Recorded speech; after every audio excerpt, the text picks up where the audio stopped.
제발 밤에는 힘들어요. 63세 여성이 재혼한 후 남편에게 한 모진 발언. 재혼 이건 모르고 했더니 후회만 남았다. 저는 김선영이라고 합니다. 올해 63세죠. 남편을 떠나보낸 지 벌써 8년이 흘렀어요.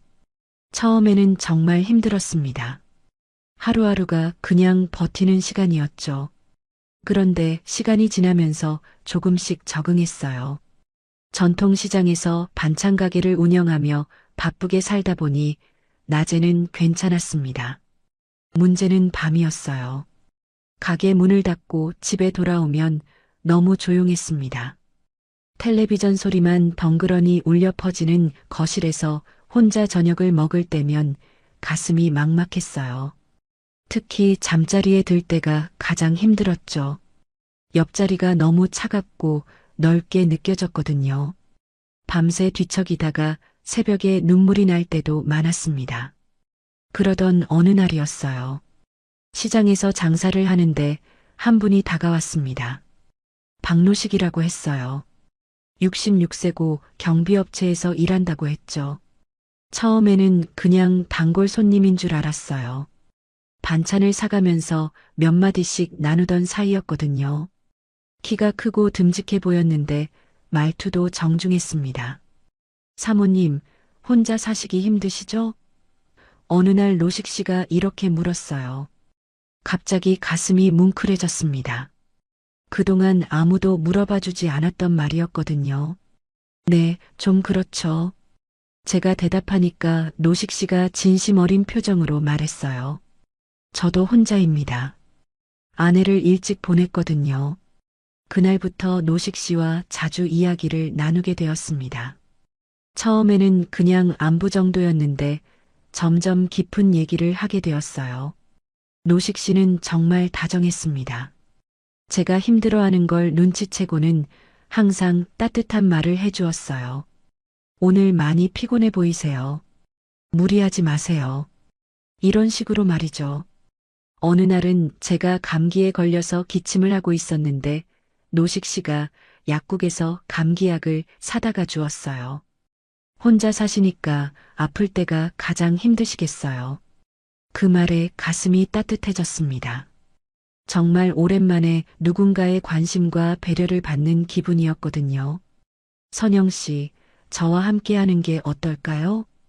그렇게 말하던 날이 기억납니다. 남은 생이 얼마나 되겠어요. 혼자 외롭게 살지 마시고 저와 함께 해요. 제가 지켜드릴게요. 그 말을 들으니까 가슴이 따뜻해졌어요. 8년 동안 혼자였던 제게는 정말 감동적인 말이었거든요. 누군가 저를 지켜준다는 말을 들어본 지가 언제인지 기억도 안 났어요. 사실 처음에는 망설였습니다. 나이가 이제 60이 넘었는데 재혼이라는 게 맞나 싶었거든요. 주변 사람들이 뭐라고 할지도 걱정되었어요. 하지만 매일 밤 혼자 누워 있을 때마다 외로움이 밀려왔습니다. 특히 아플 때가 가장 힘들었죠. 감기에 걸려서 끙끙대고 있어도 챙겨줄 사람이 없었거든요.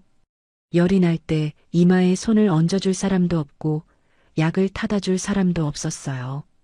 노식 씨는 정말 꾸준히 저를 챙겨주었습니다.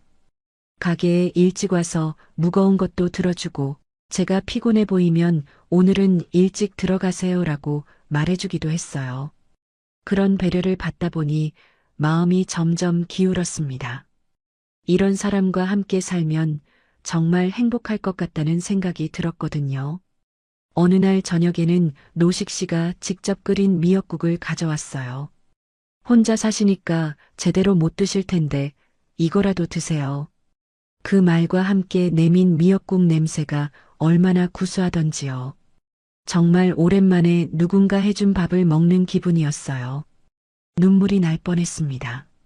선영 씨가 좋아요. 정말로요. 노식 씨가 진지하게 말하던 모습이 아직도 눈에 선합니다. 나이가 들어서도 사랑할 수 있다는 게 이렇게 감사할 줄 몰랐어요. 우리 함께 살아요. 그 말을 들으니까 가슴이 두근거렸어요. 이 나이에도 이런 감정을 느낄 수 있다는 게 신기했거든요. 마치 20대로 돌아간 것 같은 설렘이 있었습니다. 노식 씨는 군인 출신이라 그런지 말하는 것도 차분하고 신중했어요. 약속도 잘 지켰고 거짓말도 하지 않는 것 같았습니다. 제가 선영 씨를 행복하게 해드릴게요.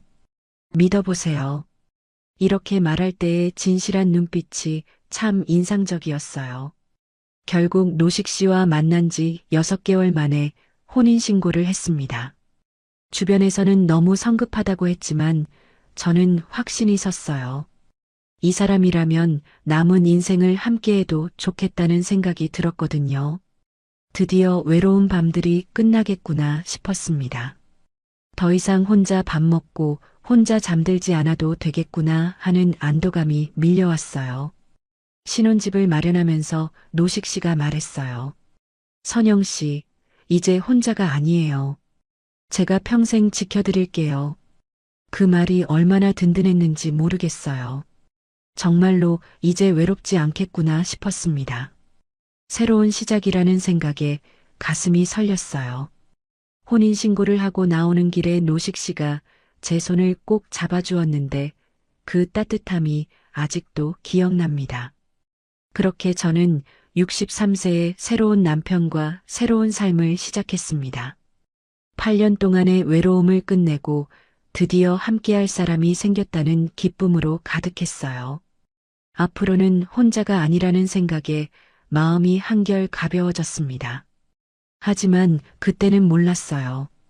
진짜 시련이 이제 시작이라는 걸 말이죠. 신혼 첫날 밤, 저는 설렘으로 가득했어요. 8년 만에 다시 누군가와 함께 잠자리에 드는 거였으니까요. 노식 씨도 처음에는 정말 다정했습니다. 선영 씨, 오늘부터 우리 진짜 부부네요. 그렇게 말하며 제 손을 살며시 잡아주었어요. 마음이 따뜻해졌죠. 처음 며칠은 정말 행복했습니다. 아침에 일어나면 노식 씨가 먼저 일어나서 물을 끓여놓고 있었어요. 선영 씨, 물 떠드릴게요. 그런 작은 배려들이 얼마나 고마웠는지 몰라요. 함께 아침을 먹으면서 오늘 뭐 할지 이야기하는 시간도 참 좋았습니다. 하지만 뭔가 이상한 건 밤에 느꼈어요. 노식 씨는 저녁을 먹고 나서부터 분위기가 달라졌거든요. 낮에는 그렇게 다정하던 사람이 밤만 되면 왠지 모르게 조급해 보였습니다. 제가 설거지를 하고 있으면 뒤에서 껴안으면서 선영 씨, 빨리 끝내요. 라고 말하곤 했어요. 처음에는 애정 표현인 줄 알았습니다. 오랜만에 아내가 생긴 노식 씨가 좀 서두르는 것 같다고 생각했어요. 그런데 시간이 지날수록 그게 아니라는 걸 알게 되었습니다. 노식 씨는 밤에 대한 기대가 너무 컸어요.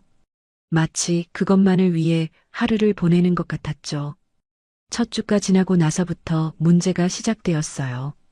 어느 날 저는 가게 일이 너무 힘들어서 집에 오자마자 소파에 털썩 앉았습니다. 오늘 너무 피곤해요. 손님이 많아서 하루 종일 서 있었거든요. 그랬더니 노식 씨가 뭔가 아쉬운 표정을 지었어요. 그래도 오늘은 우리 시간이 있으면 좋겠는데. 그때부터 뭔가 압박감을 느끼기 시작했습니다.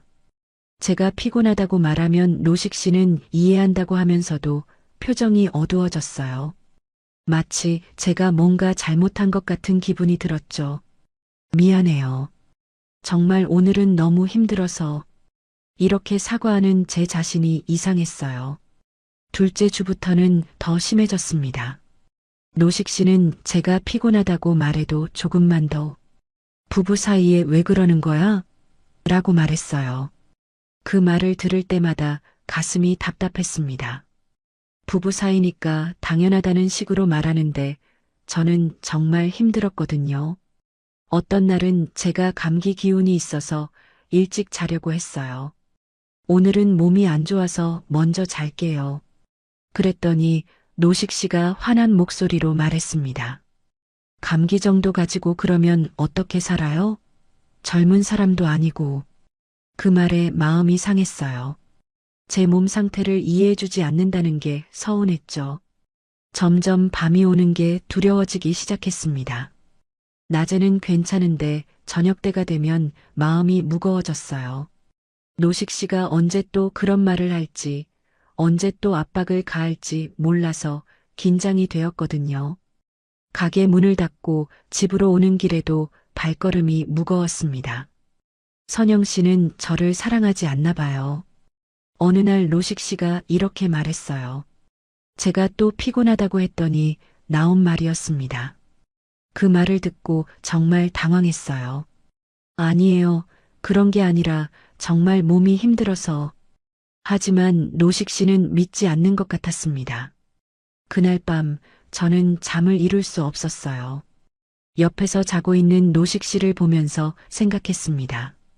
이게 제가 원하던 결혼 생활인가 싶었어요.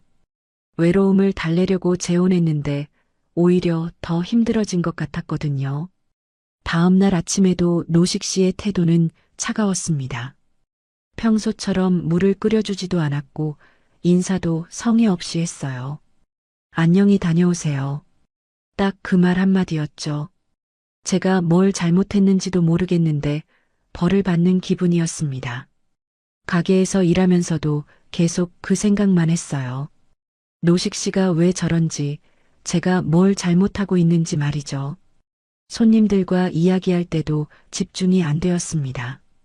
마음 한편으로는 집에 가기 싫다는 생각도 들었어요.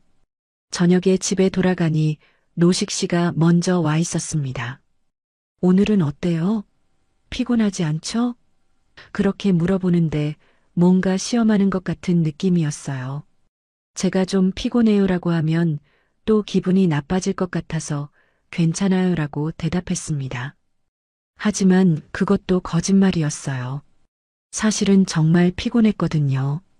하루 종일 서서 일하고 집안일까지 하면 몸이 힘들 수밖에 없었습니다. 그런데 그 사실을 솔직하게 말할 수가 없었어요. 노식 씨가 또 실망할까 봐서요. 그날 밤도 마찬가지였습니다. 노식 씨는 제가 거절하지 않을 거라고 생각하는 것 같았어요. 마치 당연한 권리라고 여기는 것 같았죠. 저는 그냥 참았습니다. 부부니까 이 정도는 감수해야 한다고 스스로를 달랬어요. 하지만 마음 깊은 곳에서는 뭔가 잘못되었다는 생각이 들었습니다. 사랑이라는 게 이렇게 일방적인 건가요? 제 기분이나 컨디션은 전혀 고려되지 않는 건가요? 그런 의문들이 머릿속에 맴돌았습니다. 신혼 한 달이 지나면서 저는 완전히 다른 사람이 된 것 같았어요. 예전에는 밤이 오면 편안하게 쉴 수 있었는데 이제는 밤이 두려웠습니다. 노식 씨의 기대와 제 현실 사이의 괴리가 점점 커져가고 있었어요. 이게 정말 제가 꿈꿔왔던 행복한 결혼 생활인지 의문이 들기 시작했습니다. 시간이 지나면서 노식 씨의 이상한 패턴을 발견하게 되었어요. 아침에 일어나면 노식 씨는 항상 거실 소파에 누워 있었습니다. 텔레비전을 보거나 그냥 멍하니 천장을 바라보고 있었죠. 노식 씨, 뭐 하세요? 물어보면 그냥 쉬고 있어요라고 대답했어요. 처음에는 은퇴하신 분이니까 여유롭게 지내시는구나 생각했습니다. 하지만 며칠 지켜보니 뭔가 이상했어요. 설거지를 해달라고 부탁하면 저는 좀 피곤해서요라고 하고 무거운 쌀포대를 옮겨달라고 하면 나중에 할게요라고 밀었죠. 그런데 그 나중이라는 게 언제인지 모르겠더라고요. 어느 날 아침에 변기가 막혔어요.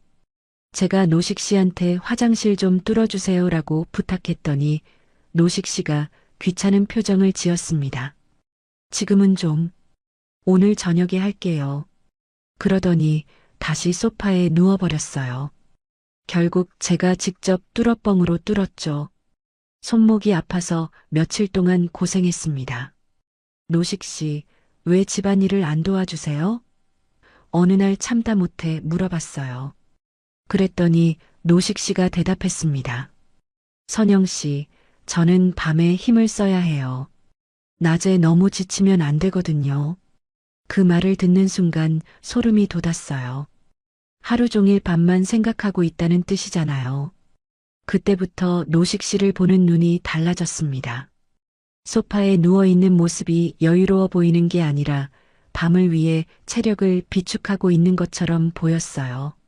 마치 사자가 사냥감을 기다리는 것 같은 느낌이었죠. 그런 시선을 받으면서 집안일을 하니까 기분이 이상했습니다. 제가 가게에서 돌아와서 저녁 준비를 하고 있으면 노식 씨는 주방 입구에 서서 저를 바라봤어요. 도와주는 것도 아니고 그냥 지켜만 봤죠. 뭘 그렇게 보세요? 물어보면 선영 씨가 예뻐서요라고 말했는데 그 시선이 전혀 예쁘다는 느낌이 아니었어요. 마치 물건을 품정하는 것 같았습니다. 어느 날은 정말 화가 났어요. 제가 가게에서 하루 종일 일하고 집에 왔는데 설거지가 그대로 쌓여 있었거든요. 노식 씨는 소파에서 드라마를 보고 있었죠. 설거지 좀 해달라고 했는데 왜 안 했어요? 물었더니 노식 씨가 짜증스러운 표정을 지었어요. 아, 깜빡했네요. 나중에 할게요. 하지만 나중에 해주지도 않았습니다. 결국 제가 다 했어요. 발이 퉁퉁 붓도록 하루 종일 서 있었는데 집에 와서도 일을 해야 한다니 정말 억울했죠. 그런데 노식 씨는 제가 설거지하는 모습을 보면서 우리 와이프 참 부지런하네라고 말했어요. 칭찬하는 것 같지만 전혀 고맙지 않았습니다. 그날 밤에 노식 씨가 또 그런 분위기를 만들려고 했어요. 저는 정말 지쳐서 오늘은 너무 힘들어요.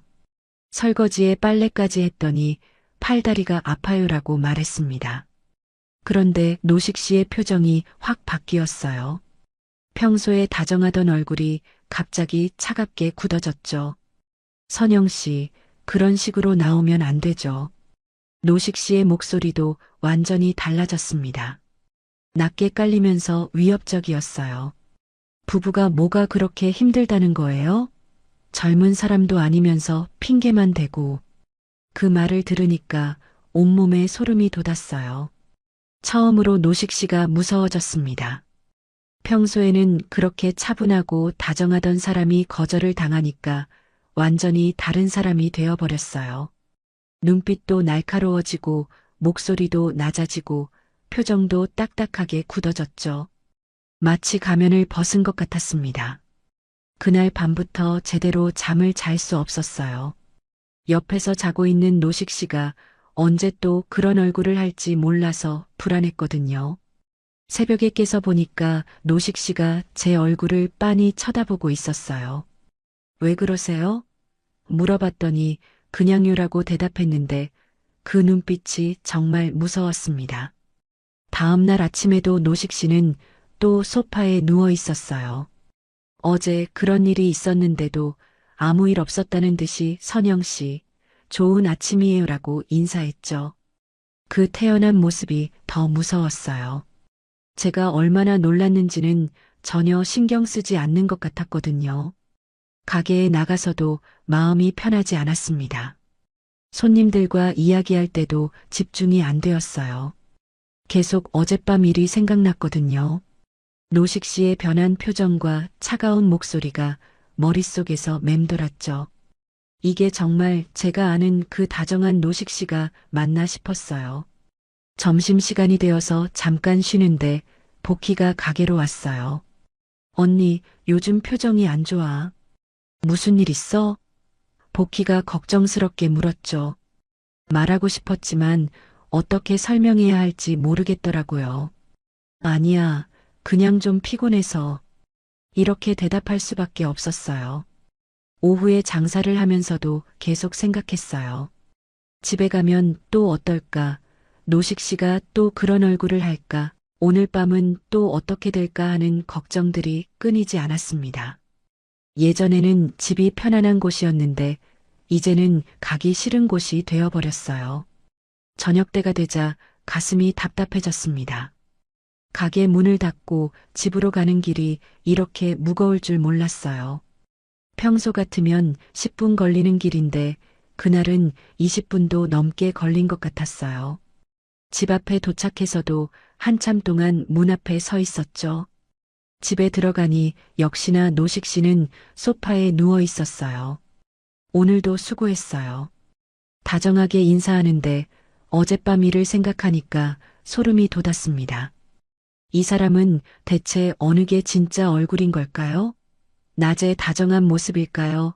아니면 밤에 무서운 모습일까요? 저녁을 준비하면서도 계속 노식 씨의 눈치를 봤어요. 혹시 또 뭔가 잘못 말해서 기분을 상하게 하면 어떻게 하나 싶어서요. 그런데 그렇게 눈치를 보는 제 자신이 너무 초라하게 느껴졌습니다. 언제부터 이렇게 되었을까요? 밤이 다가올수록 가슴이 조여왔어요. 시계를 보니까 벌써 9시가 넘었더라고요. 곧 노식 씨가 그런 분위기를 만들 시간이었죠. 숨이 막히는 것 같았습니다. 이게 제가 꿈꿔왔던 결혼 생활인가요? 매일 밤이 두려운 이런 삶 말인가요? 복희가 제 가게에 자주 들르기 시작한 건 그 즈음부터였어요. 예전에는 일주일에 한두 번 정도 오던 친구였는데 요즘은 거의 매일 들렀죠. 언니, 오늘도 손님 많아?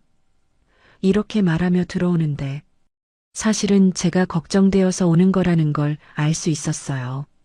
어느 날 복희가 제 얼굴을 유심히 쳐다봤습니다. 언니, 살 많이 빠졌네. 많이 힘들어? 거울을 잘 안 보던 저는 몰랐는데 복희 말을 듣고 보니 정말 그랬어요. 뺨이 푹 들어갔고 눈 밑에 다크서클도 심했죠. 제 모습이 이렇게 변했다는 걸 그제야 깨달았습니다. 아니야, 그냥 장사가 좀 바빠서. 거짓말이었어요. 사실은 밤에 잠을 제대로 못 자서 그런 거였거든요. 노식 씨 옆에서 자려고 하면 언제 또 그런 일이 일어날지 몰라서 온몸이 긴장되었어요. 새벽까지 뒤척이다가 겨우 잠들곤 했죠. 복희는 제 대답을 믿지 않는 것 같았어요. 언니, 재혼하고 나서 표정이 많이 어두워졌어.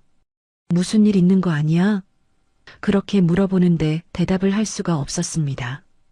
어떻게 말해야 할지 모르겠더라고요. 이런 이야기를 다른 사람한테 할 수 있는 건가요?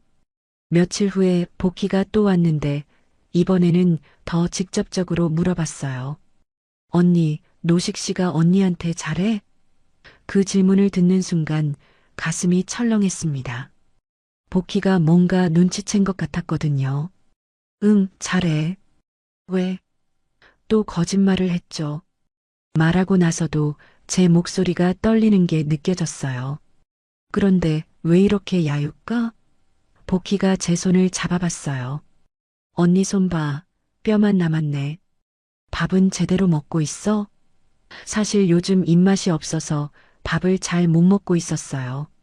스트레스 때문인지 뭘 먹어도 맛이 없었거든요.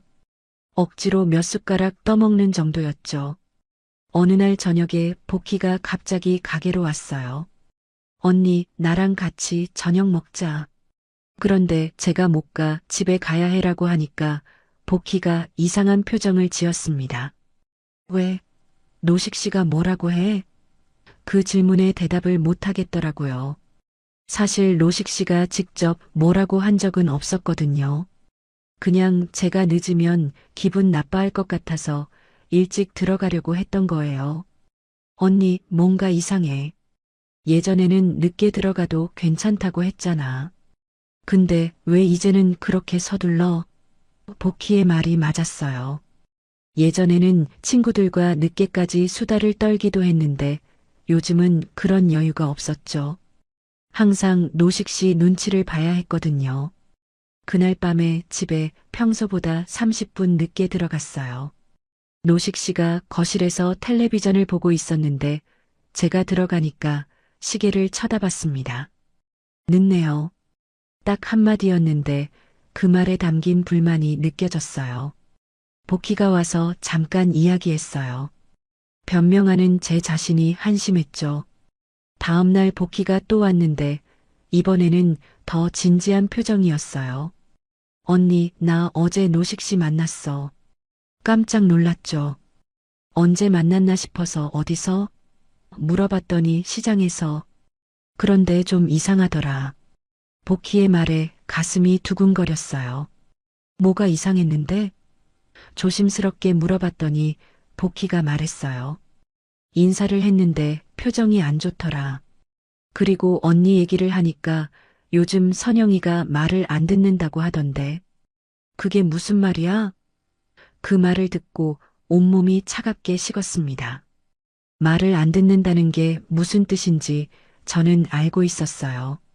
제가 노식 씨의 요구를 거절할 때가 있었거든요. 그럴 때마다 노식 씨는 화를 냈죠. 부부가 이런 것도 안 해주면 어떻게 살아요? 라고 말하면서요. 그런 일들을 다른 사람한테 말했다는 게 충격이었어요. 복희가 제 표정을 보더니 더 걱정스러운 얼굴을 했어요. 언니, 혹시 그 사람이 말을 하다가 멈췄죠. 무슨 말을 하려는지 알 수 있었는데 차마 끝까지 듣고 싶지 않았어요. 아니야, 그런 거 아니야. 급하게 부정했지만 제 목소리가 떨리고 있었죠. 그날 오후에 손님이 별로 없어서 복희와 둘이 앉아 있었어요. 복희가 갑자기 제 손을 잡았습니다. 언니, 나한테는 솔직하게 말해. 뭔가 힘든 일이 있는 거지? 그 따뜻한 손길에 눈물이 날 것 같았어요. 얼마나 오랜만에 받아보는 진짜 위로였는지 몰라요. 복희야. 말을 시작했다가 목이 메었어요. 어떻게 말해야 할지 모르겠더라고요. 이런 일을 친구한테 털어놓아도 되는 건가요? 복희가 저를 어떻게 생각할까요? 언니 괜찮아. 천천히 말해봐. 복희가 격려해 주었지만 여전히 입이 떨어지지 않았어요. 한참을 망설이다가 겨우 입을 열었습니다.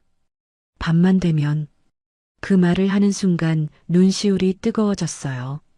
밤만 되면 너무 힘들어. 그렇게 말하고는 더 이상 말을 잇지 못했죠.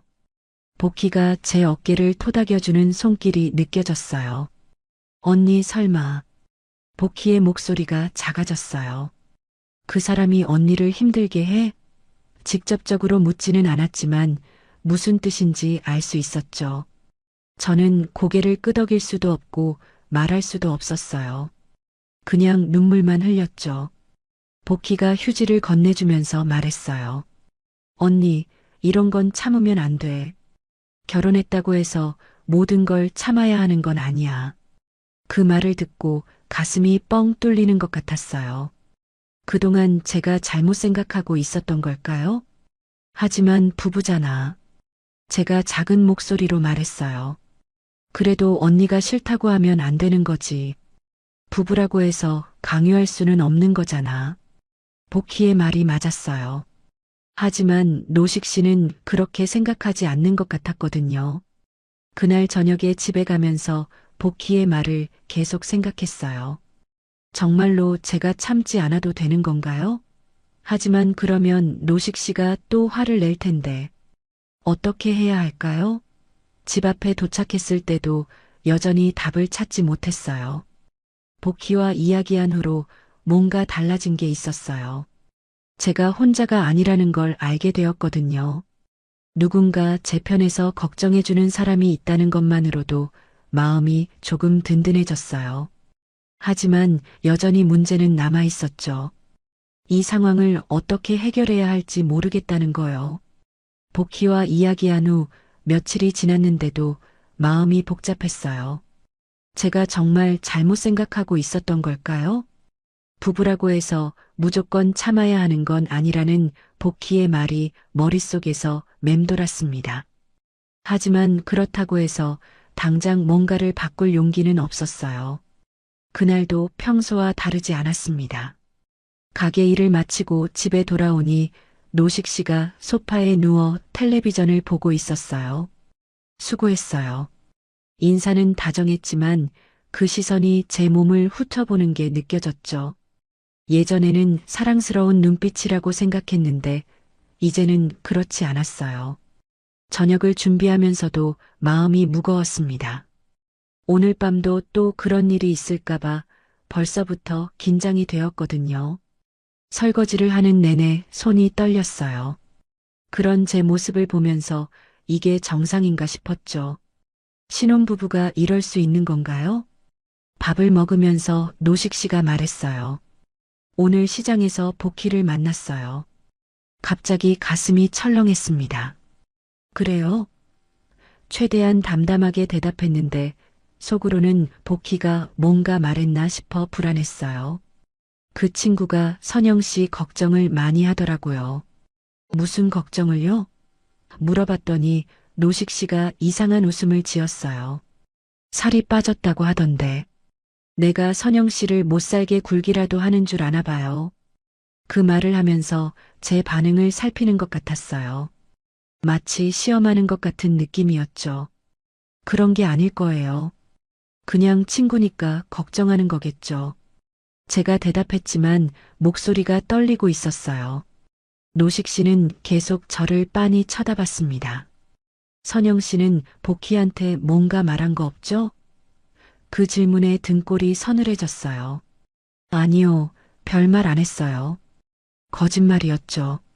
하지만 진실을 말할 수는 없었어요. 노식 씨의 표정이 어떻게 변할지 무서웠거든요. 그럼 됐네요. 괜한 오해는 받기 싫으니까. 그 말의 의미가 뭔지 알 수 있었어요. 다른 사람한테 말하지 말라는 경고였죠. 그날 밤 제가 먼저 침실로 들어갔어요. 일찍 자려고 했거든요. 하지만 노식 씨도 곧 따라 들어왔습니다. 벌써 자려고 해요?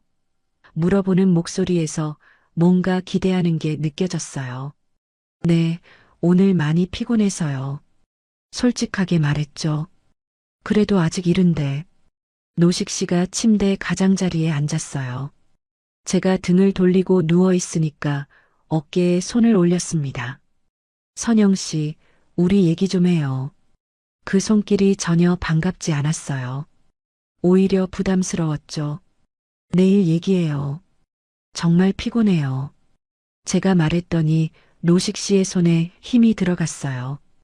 요즘 너무 피곤하다고만 하네요. 예전에는 안 그랬는데. 목소리에 불만이 섞여 있었죠. 제가 변했다는 식으로 말하는 거였어요. 사람이 매일 똑같을 수는 없잖아요. 제가 조심스럽게 대답했어요. 그랬더니 노식 씨가 갑자기 일어섰습니다. 선영 씨, 우리 결혼한 지 얼마나 됐다고 벌써 이래요? 목소리가 높아지기 시작했어요. 뭐가 어떻다는 거예요? 제가 돌아서서 물어봤어요. 노식 씨의 얼굴이 평소와 달랐습니다. 눈빛이 차갑고 표정이 굳어 있었어요. 부부가 함께 시간을 보내려고 하는데 맨날 피곤하다고 피하잖아요. 그 말을 듣는 순간 가슴이 답답해졌어요. 함께 시간을 보낸다는 게 그런 뜻이라는 걸 알고 있었거든요. 저도 사람이에요. 힘들 때가 있죠. 제가 말했더니 노식 씨가 비웃듯이 웃었어요. 힘들다고요? 뭐가 그렇게 힘들어요? 집에서 놀고 먹는 것도 아니고. 그 말에 화가 났어요. 하루 종일 가게에서 일하고 집에 와서 집안일까지 하는데 놀고 먹는다니요. 저 놀고 먹는 거 아니에요. 하루 종일 일하고 와서 집안일까지 하는데. 그럼 뭘 더 바라는 거예요? 제가 선영 씨 뒷바라지 다 해주는데. 노식 씨의 목소리가 점점 높아졌어요. 뒷바라지를 해준다는 게 웃겼어요. 집안일은 다 제가 하는데 뭘 해준다는 건지 모르겠더라고요. 뒷바라지요? 설거지도 안 해주고 청소도 안 해주면서 무슨 뒷바라지예요? 제가 참고 있던 말이 터져 나왔어요. 그동안 쌓였던 불만이 한꺼번에 쏟아져 나왔죠. 노식 씨의 표정이 더욱 굳어졌어요. 그럼 뭐예요? 저한테 불만이 많다는 거예요? 노식 씨가 제 앞으로 다가왔어요. 위압적인 느낌이 들었죠. 불만이 아니라 너무 힘들다는 거예요. 매일 밤이 부담스러워요. 드디어 말해버렸어요. 그동안 참고 있던 진짜 속마음을요. 노식 씨의 얼굴이 순간 굳었어요. 부담스럽다고요? 목소리가 위험할 정도로 낮아졌습니다. 네, 너무 자주. 제가 힘들다고 해도 이해해주지 않으시잖아요. 제 목소리도 떨리기 시작했어요. 자주라고요? 노식 씨가 웃었는데 전혀 웃긴 웃음이 아니었어요. 부부가 사랑을 나누는 게 자주라고요? 그럼 얼마나 해야 되는 거예요? 사랑을 나눈다는 표현에 소름이 돋았어요. 전혀 사랑 같지 않았거든요. 제발, 제가 울먹이는 목소리로 말했어요. 밤에는 힘들어요. 그만 좀 해요. 그렇게 말하고 나니 눈물이 쏟아졌어요. 그동안 참았던 모든 게 한꺼번에 터져 나온 것 같았죠. 하지만 노식 씨의 반응은 예상과 달랐어요. 화를 내기 시작했거든요. 뭘 그만하라고요? 부부가 그거 하나로 사는 거지. 소리를 지르다시피 했어요. 내가 싫은 거야? 그럼 왜 결혼했어요? 그 순간 노식 씨의 눈빛을 봤는데 정말 무서웠어요. 사랑이나 애정 같은 건 전혀 없었어요. 그냥 화만 가득했죠. 마치 자기 것을 빼앗기는 것 같은 표정이었어요. 저를 사랑하는 게 아니라 소유하고 싶은 거네요. 제가 떨리는 목소리로 말했어요. 소유요? 말도 안 되는 소리 하지 마세요. 이게 다 사랑이니까 하는 거죠. 노식 씨가 말했지만 전혀 설득력이 없었어요. 그 눈빛에서 느껴지는 건 사랑이 아니라 집착이었거든요. 제가 자기 마음대로 안 된다는 화였어요. 사랑이라면 제 마음도 생각해 주세요. 제가 눈물을 닦으며 말했어요. 제가 힘들다고 하는데 왜 이해해 주지 않으세요? 그랬더니 노식 씨가 비웃었어요. 이해요? 그럼 저는 언제까지 참아야 되는 거예요? 그 말을 듣는 순간 깨달았어요. 이 사람에게는 제가 하나의 사람이 아니라 자기 욕구를 채워주는 수단일 뿐이라는 걸 말이에요. 저도 사람이에요. 기계가 아니라고요. 제가 울면서 말했지만 노식 씨는 들으려 하지 않았어요. 그럼 이 결혼이 뭔데요? 룸메이트예요? 노식 씨가 화를 내며 말했어요. 그 순간 제 머릿속에 한 가지 생각이 스쳤어요. 이 결혼 잘못된 걸까? 처음으로 그런 생각을 하게 되었어요. 그날 밤 저는 거실 소파에서 잤어요. 더 이상 같은 방에 있을 수 없었거든요. 노식 씨는 끝까지 화를 내며 침실로 들어갔죠. 소파에 누워서 천장을 바라보며 계속 생각했어요. 이게 정말 제가 원하던 결혼 생활인지 말이에요. 그날 밤 소파에서 잠을 설친 후 아침에 일어나니 노식 씨는 벌써 나가고 없었어요. 평소 같으면 아침 인사라도 했을 텐데 그날은 그마저도 없었죠. 어떻게 보면 다행이었어요. 서로 얼굴 보기 어색했을 테니까요. 가게에 나가서도 어젯밤 일이 계속 생각났습니다. 노식 씨의 환한 얼굴과 차가운 목소리가 머릿속에서 맴돌았어요. 부부가 그거 하나로 사는 거지. 라는 말이 특히 잊혀지지 않았죠. 정말로 그런 건가요? 부부는 그것만을 위해 사는 건가요? 점심때쯤 복희가 왔어요. 제 얼굴을 보더니 깜짝 놀라더라고요. 언니, 왜 이래? 밤새 안 잤어? 거울을 보지 않아서 몰랐는데 제 얼굴이 많이 상했나 봐요. 응, 좀 잠을 못 잤어. 간단히 대답했지만 복희는 눈치챈 것 같았어요. 혹시 어젯밤에 뭔 일 있었어? 복희가 조심스럽게 물었어요. 말하고 싶었지만 여기서 하기에는 너무 민감한 이야기였죠. 나중에 얘기할게. 그렇게 말했더니 복희가 제 손을 꼭 잡아주었어요. 언니, 혼자 끙끙 앓지 말고 나한테 말해. 오후가 되자 복희가 다시 왔는데 이번에는 표정이 심각했어요. 언니, 나 노식 씨에 대해 알아봤어. 갑자기 가슴이 철렁했습니다. 뭘 알아봤는데? 물어보니 복희가 주위를 둘러보더니 작은 목소리로 말했어요. 여기서 말하기는 좀 그런데. 그럼 가게 문 닫고 나서 만날까? 제가 제안했고 복희가 고개를 끄덕였어요. 그런데 그 표정이 심상치 않았어요. 뭔가 충격적인 일을 알아낸 것 같았거든요. 오후 내내 마음이 불안했습니다. 복희가 도대체 뭘 알아낸 걸까요? 저녁에 가게 문을 닫고 복희와 근처 찻집에 갔어요. 복희가 차를 주문하더니 진지한 표정으로 말을 꺼냈습니다. 언니, 놀라지 말고 들어. 노식 씨 이번이 몇 번째 결혼인 줄 알아? 그 질문에 당황했어요. 세 번째 아니야? 전에 말했잖아. 아니야, 이번이 네 번째야. 복희의 말에 정말 깜짝 놀랐어요. 네 번째라고? 그럼 거짓말을 한 거네? 머릿속이 복잡해졌습니다. 왜 거짓말을 했을까요? 그것만이 아니야. 더 충격적인 게 있어. 복희가 숨을 깊게 들이쉬더니 말했어요. 언니, 이전 아내들이 왜 헤어졌는지 알아? 저는 고개를 저었어요. 노식 씨는 그냥 성격 차이라고만 했거든요. 성격 차이 아니야? 물어봤더니 복희가 씁쓸하게 웃었어요. 언니와 똑같은 이유야. 밤에 그런 일 때문에. 복희의 말을 듣는 순간 온몸이 차갑게 식었어요. 똑같은 이유라고? 응. 내가 아는 언니가 노식 씨 두 번째 아내랑 친하거든. 그분한테 들어보니까. 복희가 계속 설명했어요. 그분도 처음에는 참았대. 근데 점점 심해지니까 견딜 수 없어서 헤어졌다고 하더라고. 세 번째 아내도 마찬가지였고, 제가 처음이 아니었던 거예요. 이미 두 명의 여성이 같은 고통을 겪었던 거였죠. 그럼 노식 씨가 변하지 않는다는 뜻이네.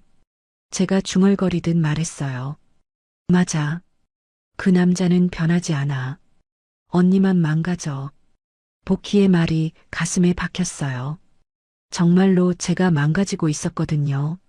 몸도 마음도 예전 같지 않았으니까요. 언니, 더 늦기 전에 결정해야 해. 복희가 진심 어린 목소리로 말했어요. 이런 남자는 절대 변하지 않아. 시간이 지날수록 더 심해질 뿐이야. 그 말을 들으니까 앞이 캄캄해졌어요. 그럼 저는 평생 이렇게 살아야 하는 건가요? 하지만 이미 결혼했는데 제가 망설이는 말을 했어요. 그러자 복희가 단호하게 말했습니다. 결혼했다고 해서 지옥에서 살 필요는 없어. 언니 인생이 더 소중하지 않아? 복희의 말이 맞았어요. 하지만 현실적으로 어떻게 해야 할지 막막했죠. 찻집에서 나와서 집으로 가는 길, 복희가 계속 옆에서 걸어주었어요. 언니, 오늘 밤은 우리 집에서 자. 혼자 들어가지 마. 고마운 제안이었지만 거절했어요. 괜찮아. 집에 가야 해. 사실 무서웠지만 도망칠 수도 없잖아요. 집 앞에 도착했을 때 하늘에서 비가 내리기 시작했어요. 처음에는 부슬부슬 내리던 비가 점점 거세졌죠. 복희가 우산을 씌워주면서 말했어요. 언니, 정말 괜찮겠어? 나 진짜 걱정돼. 그 따뜻한 마음이 고마웠지만 이건 제가 해결해야 할 문제였어요. 집에 들어가니 노식 씨가 거실에서 기다리고 있었어요. 늦었네요. 평소보다 차가운 목소리였죠. 복희랑 얘기하다가 늦었어요. 솔직하게 대답했더니 노식 씨의 표정이 굳어졌어요. 요즘 복희랑 너무 자주 만나는 것 같은데. 친구니까 만나는 거죠. 제가 말했더니 노식 씨가 일어섰어요. 선영 씨, 복희가 뭔 말을 했어요? 그 질문에 가슴이 두근거렸어요. 혹시 복희가 알아본 일을 알고 있는 건 아닐까요? 별말 안 했어요. 거짓말이었지만 진실을 말할 수는 없었어요. 노식 씨가 제 앞으로 다가왔습니다. 선영 씨, 괜한 오해는 하지 마세요. 남의 말에 휘둘리지 말고. 그 말에서 뭔가 위협적인 느낌이 들었어요. 무슨 뜻이에요? 제가 물어봤더니 노식 씨가 웃었어요. 하지만 전혀 웃기지 않은 웃음이었죠. 아무 뜻 아니에요. 그냥 부부는 서로 믿어야 한다는 말이죠. 믿음이라는 말이 공허하게 들렸어요. 그날 밤 또 소파에서 잤어요. 노식 씨는 뭐라고 하지 않았지만 표정으로 불만을 표현했죠. 밤늦게까지 뒤척이다가 겨우 잠이 들었는데 새벽에 핸드폰이 울렸어요. 복희에게서 온 문자였어요. 언니 잠들었어? 나 계속 걱정돼서 잠이 안 와. 혹시 뭔 일 있으면 바로 연락해. 언제든지 달려갈게. 그 문자를 보니까 눈물이 났어요.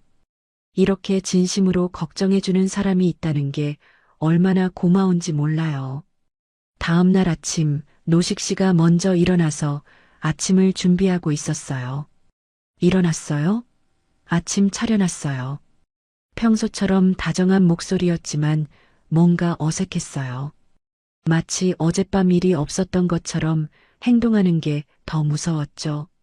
아침을 먹으면서 노식 씨가 말했어요.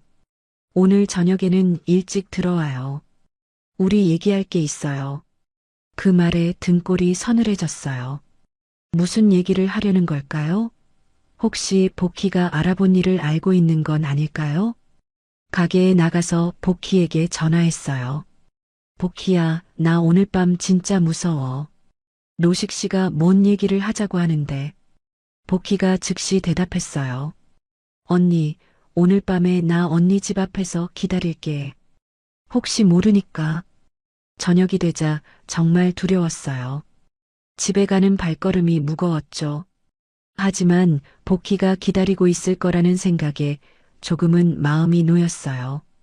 혼자가 아니라는 게 얼마나 든든한지 몰라요. 집에 들어가기 전에 복희에게 문자를 보냈어요. 도착했어. 뭔 일 생기면 바로 연락할게. 그리고 깊은 숨을 들이신 후 문을 열었죠. 오늘 밤이 어떻게 될지 모르지만 더 이상 혼자가 아니라는 생각에 조금은 용기가 났어요. 그날 밤 집에 들어가서 노식 씨와 마주했을 때가 제 인생의 전환점이었어요.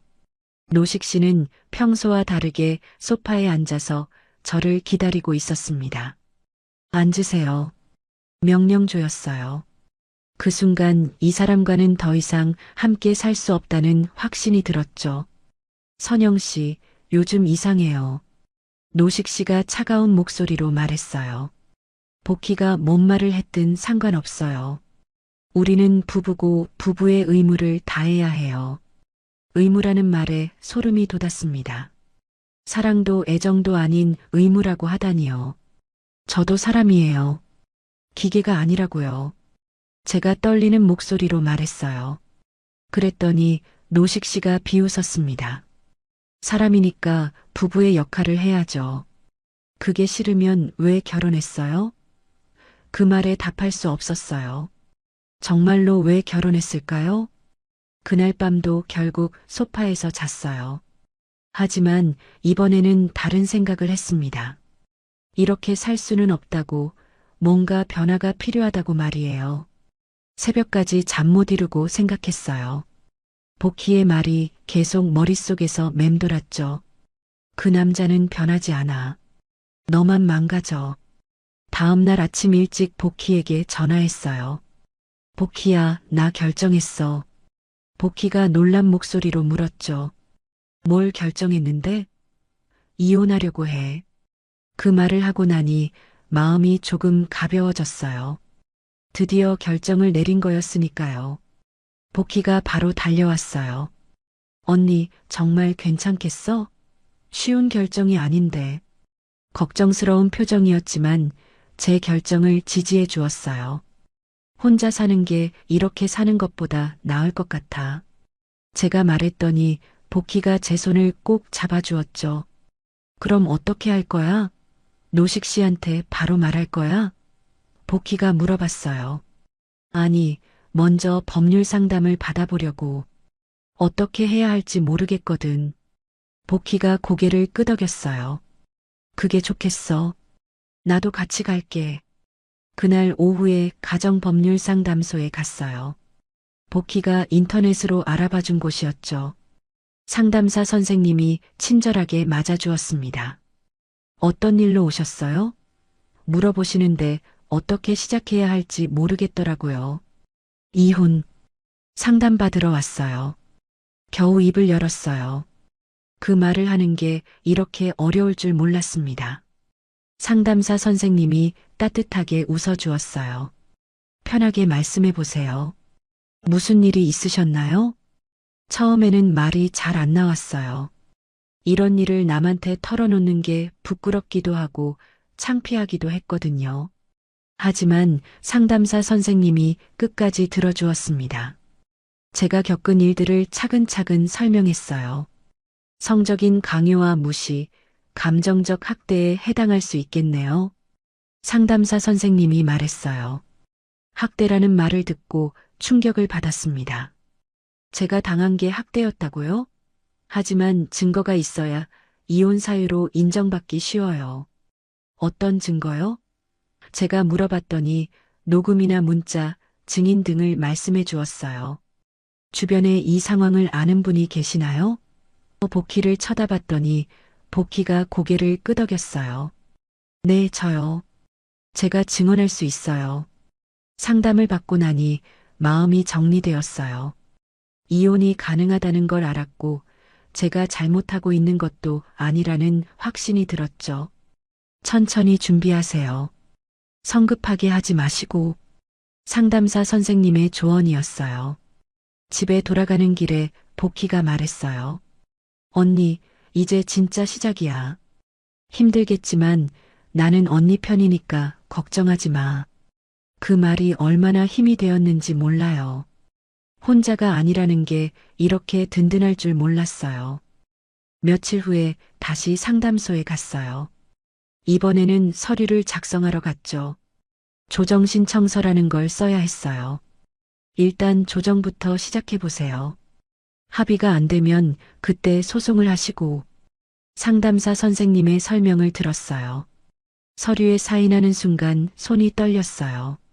정말 이래도 되는 건가? 혹시 제가 너무 성급한 건 아닌가 하는 생각도 들었죠. 하지만 마음은 단단했습니다. 이게 제가 살아갈 수 있는 유일한 방법이라는 걸 알았거든요. 다시 혼자 살아보려고요. 상담사 선생님께 말했어요. 혼자 사는 게 무섭지 않으세요? 물어보시더라고요. 처음에는 무서웠는데 지금은 아니었어요. 외로움보다 무서운 게 제 삶이 무너지는 거더라고요. 그 말을 하고 나니 제 자신이 달라진 게 느껴졌어요. 예전에는 혼자 있는 게 가장 무서웠는데 이제는 아니었죠. 노식 씨와 함께 있으면서 제가 얼마나 망가졌는지 깨달았거든요. 몸도 마음도 예전 같지 않았어요. 집에 돌아가서 노식 씨에게 말해야 했어요. 더 이상 미룰 수 없었죠. 하지만 어떻게 말해야 할지 막막했습니다. 화를 낼 게 뻔했거든요. 복희가 내가 옆에 있을까? 물어봤지만 이건 제가 직접 해야 할 일이었어요. 저녁에 노식 씨가 들어왔어요. 평소와 다름없는 모습이었죠. 수고했어요. 인사하고는 소파에 앉았어요. 저는 용기를 내서 말을 꺼냈습니다. 노식 씨, 할 말이 있어요. 뭔데요? 노식 씨가 텔레비전에서 눈을 떼지 않고 물어봤어요. 우리 이혼하면 안 될까요?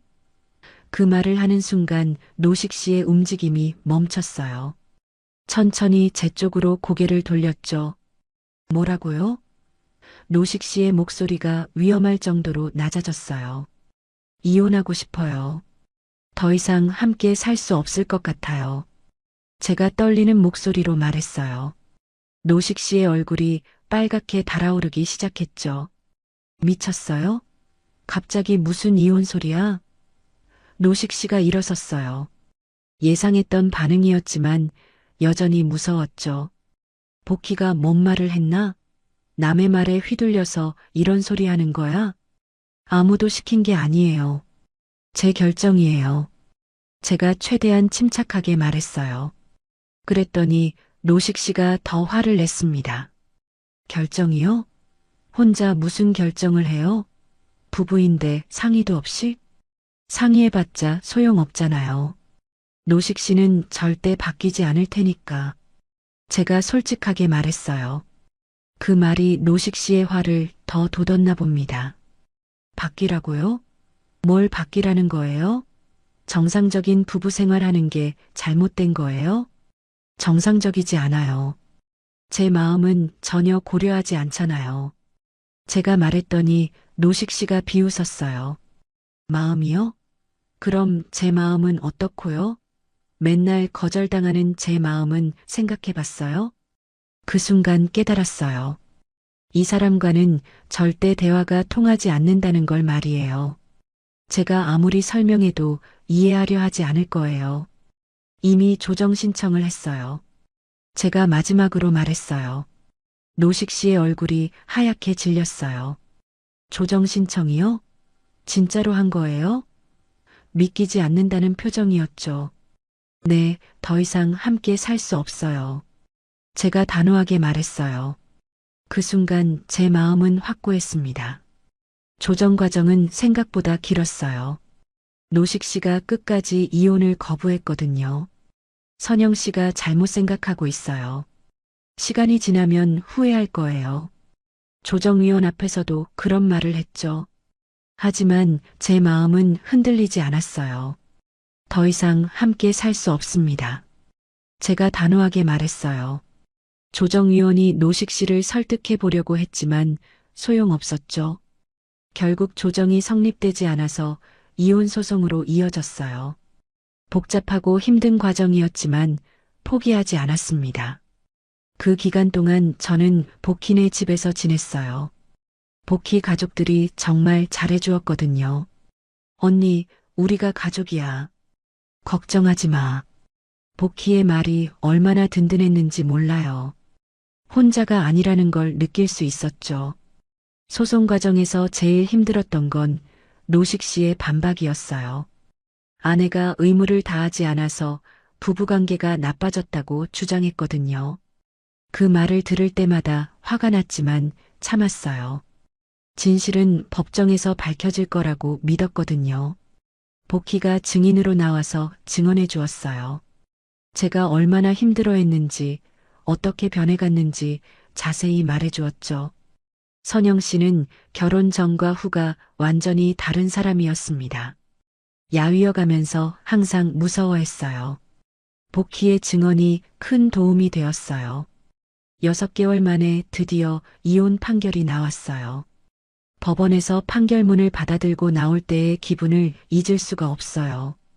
후련하면서도 허무했죠. 하지만 무엇보다 자유로웠습니다. 드디어 제 삶을 되찾았다는 생각이 들었어요. 첫 번째로 한 일은 작은 원룸을 구하는 거였어요. 복희가 함께 다녀주었는데 깨끗하고 조용한 곳을 찾았죠. 언니, 여기 어때? 햇빛도 잘 들고 조용하고 복희의 말처럼 정말 마음에 드는 곳이었어요. 이사하는 날 복희와 복희 가족들이 모두 도와주었어요. 짐이 많지 않아서 금방 끝났죠. 새 집에서 처음으로 혼자 보낸 밤이 기억납니다. 조용했지만 무섭지 않았어요. 오히려 평온했죠. 정말 오랜만에 느끼는 평화였어요. 한 달 정도 휴식을 취한 후에 다시 반찬 가게를 열었어요. 예전에 하던 자리는 아니고 집 근처에 작은 가게를 얻었죠. 처음에는 손님이 많지 않았지만 점점 늘어났어요. 열심히 하다 보니 단골들도 생겼고요. 사장님, 혼자 사시나 봐요? 어떤 손님이 물어봤어요. 네, 혼자 살아요. 대답하면서도 전혀 부끄럽지 않았어요. 오히려 당당했죠. 혼자라는 게 불행한 게 아니라는 걸 깨달았거든요. 가게 일이 끝나고 집에 돌아가는 시간이 제일 좋았어요. 예전에는 집에 가는 게 두려웠는데 이제는 기대가 되었죠. 아무도 눈치 볼 필요 없이 제가 하고 싶은 대로 할 수 있는 시간이었거든요. 저녁을 혼자 먹으면서도 외롭지 않았어요. 텔레비전을 보거나 책을 읽으면서 편안하게 시간을 보냈죠. 예전에는 혼자 밥 먹는 게 그렇게 서러웠는데 이제는 전혀 그렇지 않았어요. 마음의 평화가 있으니까 모든 게 달랐어요. 밤이 와도 두렵지 않았어요. 조용한 불빛 아래서 차를 마시거나 일기를 쓰면서 하루를 정리했죠. 아무도 저에게 뭔가를 강요하지 않았고 제 의사와 상관없이 뭔가를 요구하지도 않았어요. 이런 평온함이 있는 줄 몰랐어요. 어느 날 밤 늦게 복희가 찾아왔어요. 언니, 혹시 외롭지 않아? 걱정스러운 표정으로 물어보더라고요. 전혀 외롭지 않아. 오히려 편해. 제가 웃으면서 대답했어요. 복희가 안심하는 표정을 지었죠. 언니 정말 많이 달라졌어. 예전보다 훨씬 밝아졌어. 복희의 말이 맞았어요. 거울을 보면 제 얼굴도 예전과 달랐거든요. 웃음이 늘었고 표정도 편안해졌어요. 몸도 많이 좋아졌고요.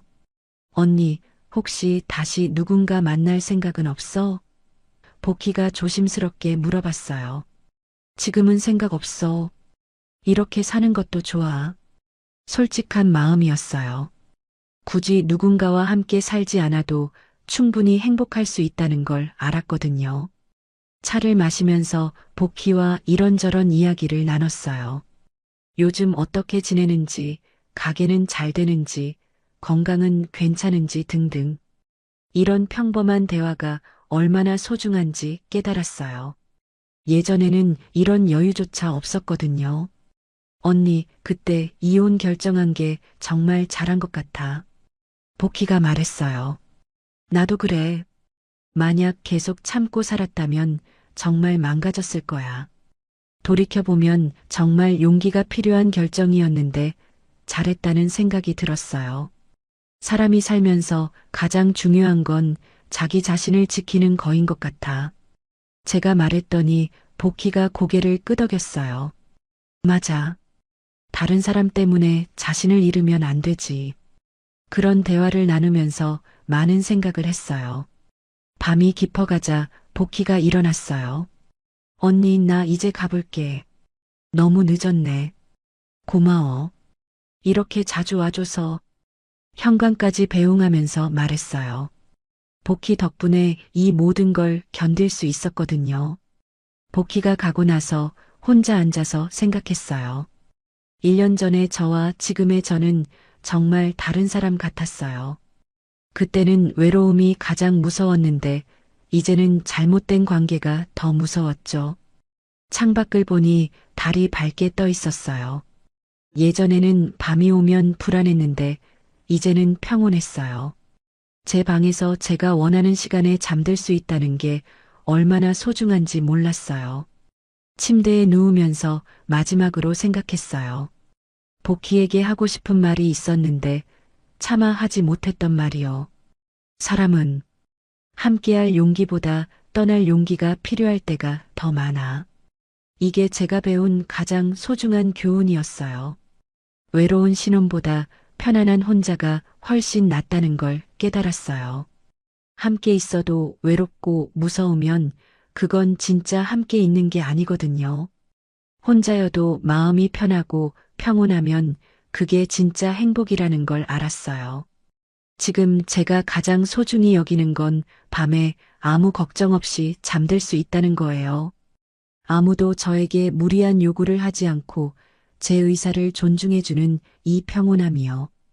이게 정말 오랜만에 느껴보는 진짜 행복이었어요. 63세에 새로 시작한 혼자만의 삶이지만 전혀 늦지 않았어요.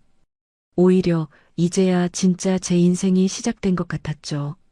나이가 들어서도 자신을 지킬 수 있다는 걸, 잘못된 관계에서 벗어날 수 있다는 걸 깨달았거든요. 이게 제가 여러분께 전하고 싶은 이야기입니다. 기입니다. 기입니다. 기입니다.